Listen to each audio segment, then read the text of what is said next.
శ్రీమాత్రే నమః. నమస్తే అండి, అందరు బాగున్నారా? శోభాస్ వరల్డ్కి స్వాగతం, సుస్వాగతం. మీరు చూస్తున్న వీడియో నాగుల చవితి గడప పూజ. మన తోడబుట్టిన వారికి పుట్టమన్నుతో చెవులకు పుట్టబంగారు పెట్టడము, పుట్టమన్నుతో మన ఇంటి ఇరువైపుల గోడలకు నాగమయ్యను రాయడము. మనము పుట్టకు వెళ్ళి పాలు పోసి వచ్చేటప్పుడు పుట్టమన్ను తెచ్చుకుంటాం. ఆ పుట్టమన్నును ఇలా నాగమయ్యను రాసి పూజ చేస్తాం. కుంకుమ పసుపు పెట్టి పూజించి నాగుల చవితి మరుసటి రోజు గరుడ పంచమి పనిగౌరీ నోము నోచుకొని ఆ గౌరీదేవిని పూజించిన అక్షంతల్లో కొద్దిగా పుట్టమన్ను కలిపి పుట్టింటి వారికి అందజేస్తాం.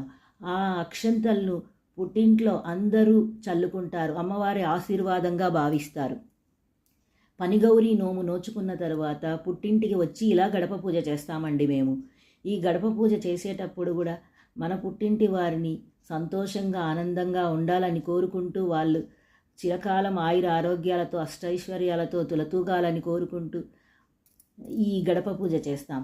మన పనిగౌరీ నోము నోచేటప్పుడు ఈ అమ్మవారు మన సౌఖ్యం కోరుకుంటూ, మన పుట్టింటి వారి సౌఖ్యము, మన తోడబుట్టిన వారి సౌఖ్యం కోరుకుంటూ నోచుకుంటామండి. ఈ పనిగౌరీ నోము అంటే తోడబుట్టిన వాళ్ళు బాగుండాలి అని నోచుకునే నోమండి పనిగౌరీ నోము.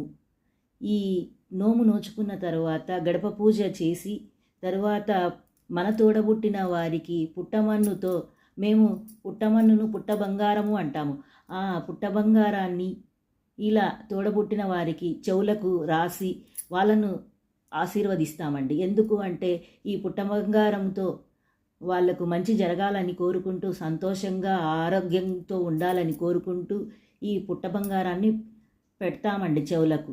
ఇలా పుట్టింటి వారికి మనం నోము నోచుకున్న తర్వాత కుంకుమ పసుపు పూలు పండ్లు కొబ్బరి గిన్నెలు నూగుల ముద్దలు ఈ అక్షంతల్లో కూడా కొద్దిగా పుట్టమన్నును కలిపి పుట్టింటి వారికి ఇస్తాము. ఈ పండగ మేము ఇలా చేసుకుంటామండి. శ్రీమాత్రే నమః.